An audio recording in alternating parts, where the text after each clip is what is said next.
Thank you, Mr. President. Last week, I came to the floor and brought forward the proof that the Biden administration allowed an Iranian influence operation to infiltrate our government. And they compromised one of the most sensitive weapons negotiations in our nation's history. It was only after the media and Senate Republicans exposed this ongoing threat to our national security that the Biden administration agreed to investigate it. So, as I said last week, I sent a letter to the Pentagon demanding to know why Biden administration officials granted these operatives top secret security clearances and sent them to negotiate with the very adversaries that once they worked for those adversaries. But today, I want to remind my colleagues of another influence operation that we have known for a long time, which requires no security clearance and no special access to government documents. For years, TikTok has been under scrutiny for its ties to the Chinese Communist Party. We know that this company openly violates basic privacy standards, puts user data in the hands of the CCP, and subjects U.S. users to Chinese influence operations. Almost 100 million Americans have this app on their phone. And the Biden administration, they have had very little to say about this. In fact, the president himself has embraced it as a tool to rehabilitate his failed policies with young voters. He has invited TikTok influencers to the White House. Still, my colleagues and I have made it impossible for the Biden administration to totally ignore the threat. TikTok has been in negotiations with the Committee on Foreign Investment in the U.S. It is known as CFIUS. They're in negotiations on a potential framework called, and I am quoting them, Project Texas, that will supposedly keep Americans' data secure and make it impossible for Beijing to manipulate the flow of information in the app. A core component of these discussions involves measures to separate TikTok from its Chinese parent company, ByteDance. But of course, we're already seeing the CCP find creative ways to get around that firewall. As you know, they have a habit of doing this with their propaganda schemes, whether it's Confucius classrooms, Confucius institutes, sister city programs, or a social media app, TikTok. The Wall Street Journal reported last week that this year TikTok has transferred many high-level executives from ByteDance to TikTok in the United States. These executives are leading major divisions at TikTok, which provides the CCP with a significant degree of influence over the way they do business. The personnel changes undermine TikTok's independence from ByteDance, and there's no chance that this happened by accident. It's clear what TikTok is doing. They are repurposing ByteDance employees to masquerade as TikTok employees, undercutting the guardrails against Chinese espionage.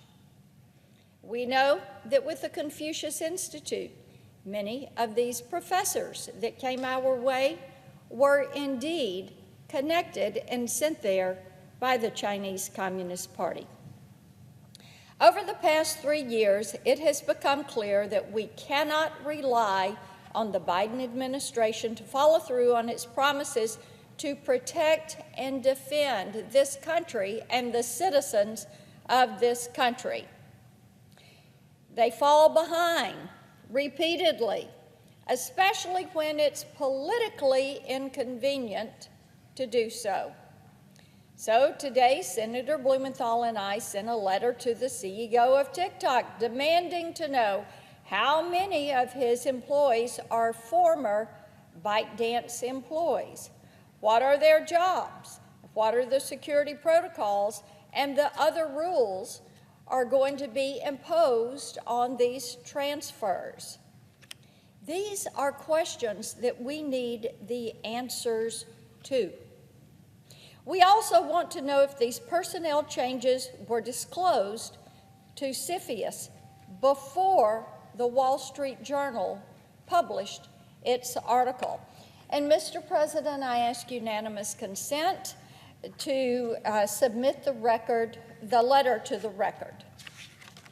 Without objection. Thank you, Mr. President. Now, we know that popular opinion would have each and every one of us believe that the threat posed by TikTok just isn't that serious. And we know from experience that the White House dislikes challenging popular opinion.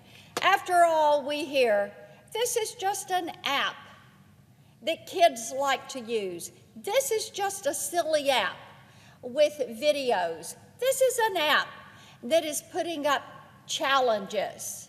There's nothing wrong here.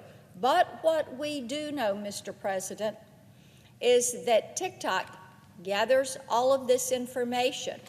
They have insight into the virtual you. Once they're on your phone, they are following where you go, what you do, gathering keystrokes, and building that profile. And we know this information leaves the U.S., and we know this information makes its way to Beijing. Why do they think they need this information on U.S. citizens? Why do they think they need to follow U.S. citizens? All of this is a reason that CFIUS is reviewing TikTok. This country can no longer afford to take the word of our adversaries at face value. Soft propaganda, that's what the Chinese Communist Party is all about. They see that as a way to infiltrate our society, to infiltrate public opinion, to infiltrate and to influence in elections. This is not the first letter Senator Blumenthal and I have sent to TikTok demanding transparency, and I would imagine this is not going to be the last. I know it is very difficult to accept that a silly video app that is liked by 100 million Americans could possibly pose a threat to our national security. But we believe that it does.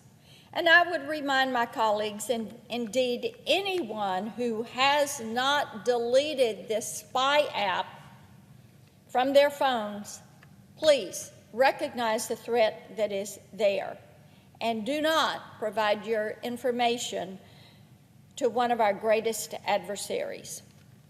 I yield the floor. I note the absence of a quorum.